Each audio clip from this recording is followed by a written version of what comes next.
नमस्ते जी। कैसे हैं आप? सब कुछ अच्छा है।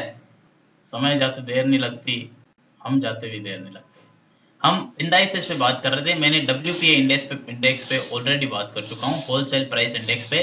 मैंने कहा 2004-5 इसका बेस है। ये ऑफिस ऑफ इकोनॉमिक एडवाइजर इसको जारी करता है और ministry of commerce and industry के अंदर ही आता है। और करंट स्टेटस क्या है, ये आपका हो गया जी होमवर्क। ये टेबल बना लो, लिख लो होमवर्क की करंट स्टेटस क्या है। फिर आप देख लो पिछले 2-3 महीने में WPI का क्या स्टेटस रहा है। ठीक है, इतना तो कर ही सकते हो। थोड़ी भाषा। वैसे मैंने जो इन्फ्लेशन की आपको डेफिनेशन बताई थी कि जनरल प्राइस राइज जो होता है इकोनॉमी के अंदर, वो इन्फ्लेशन है। लेकिन इंतजार कीजिए, मैं आने वाले कुछ बेसिक वीडियोस खत्म करने के बाद आपको बताऊंगा कि एक्चुअल में इन्फ्लेशन प्राइस राइज नहीं है। एक्चुअल में इन्फ्लेशन है आपके पैसे की वैल्यू कम हो जाना टाइम के साथ। क्या कहा? पैसे की वैल्यू टाइम के साथ कम हो जाना, और मैं प्रूव करूंगा इसको। और भी इंडाइसेस है, और उनमें इंपॉर्टेंट इंडाइसेस है CPI for industrial worker, CPI for agricultural labourer, CPI for rural labourer.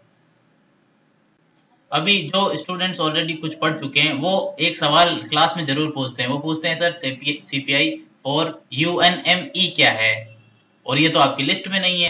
ये सीपीआई होता है consumer price index for urban non manual employees. ये एक्चुअली होता है नहीं, ये होता था। ये क्या होता था, लेकिन ये 2010-11 से डिसकंटिन्यू कर दिया गया। आप बोलोगे डिसकंटिन्यू क्यों कर दिया गया, ये होता क्यों था? ये अर्बन एरिया में जो नॉन मैनुअल, मान लो नॉन मैनुअल वाले तो वर्कर्स है, एम्बेसी के कोई वर्कर्स है, उनका आपको डियरनेस अलाउंस वगैरह फिक्स करना है। तो कैसे फिक्स करोगे? तो अब अर्बन नॉन मैनुअल इससे रिलीज होता था। लेकिन जब से न्यू सीपीआई आने लगी है, सीपीआई कौन सी? CPI new series.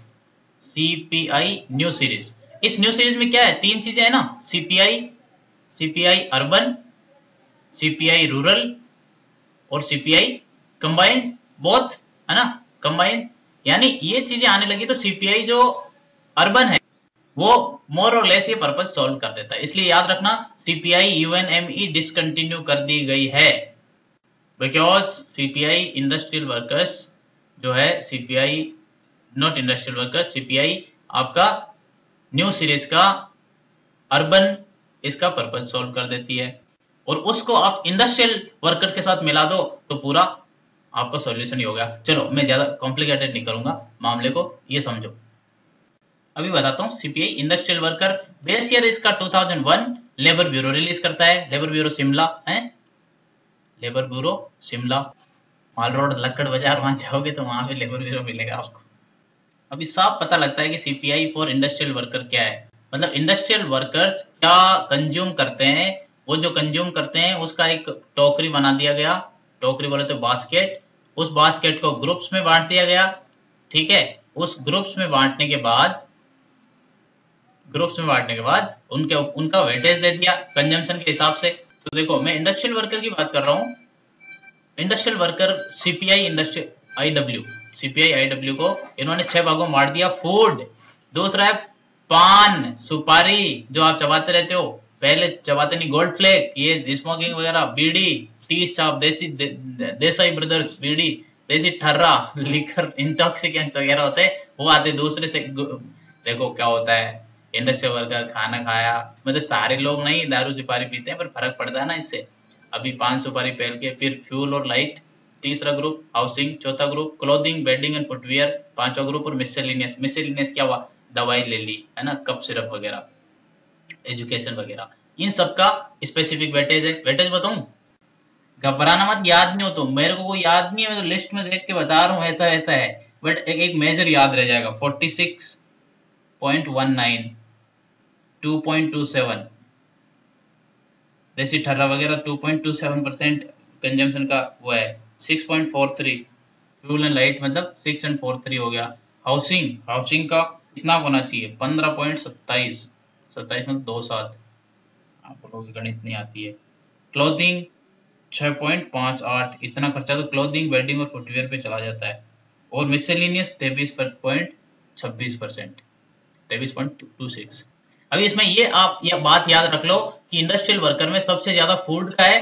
फूड के बाद में आता है क्या? मिससेलेनियस, मतलब एजुकेशन, मेडिकल, रिक्रिएशन वगैरह वगैरह। रिक्रिएशन क्या ही होता होगा, बट कभी कभी रिक्रिएशन कर लिया, वो इस पार्ट में आगा। मतलब मेडिकल और खाना, ये दोनों ना गरीब आदमी को मार देता है। और घर घर का किराया, जो किराए पे जिस घर में रहते हैं, वो आदमी को, आदमी औरत उनका मार ही देता है। ये काम में क्या आती है, वेज इंडेक्सेशन के काम में आती है। मतलब वेज का इंडेक्सेशन इसी से होता है। आप बोलोगे ये वेज इंडेक्सेशन क्या हुआ और किसके लिए होगा? अरे भाई, गवर्नमेंट और ऑर्गेनाइज सेक्टर के जो एम्प्लॉयज है ना, गवर्नमेंट और ऑर्गेनाइज सेक्टर के एम्प्लॉयज, उनकी वेज का, वेज को मतलब इंडेक्सेशन बोले तो वेज उनकी बढ़नी है तो कैसे बढ़ेगी, पता लगाया जाएगा ना भाई, कहीं महंगाई है, कितनी महंगाई है, उस हिसाब से इंडेक्सेशन करके इससे आपका इनकी तनख्वाह बढ़ती है। फिर तो वेतन आयोग भी रेफर करता होगा इसको, है करता है 100%, है ना। चलो ठीक है, फिर अभी ब्रेक लेते हैं, अगले वीडियो में बात करेंगे कुछ कुछ और सीरीज की। तब तक के लिए विदा, bye bye, happy, thank you. ये लो, ये लो।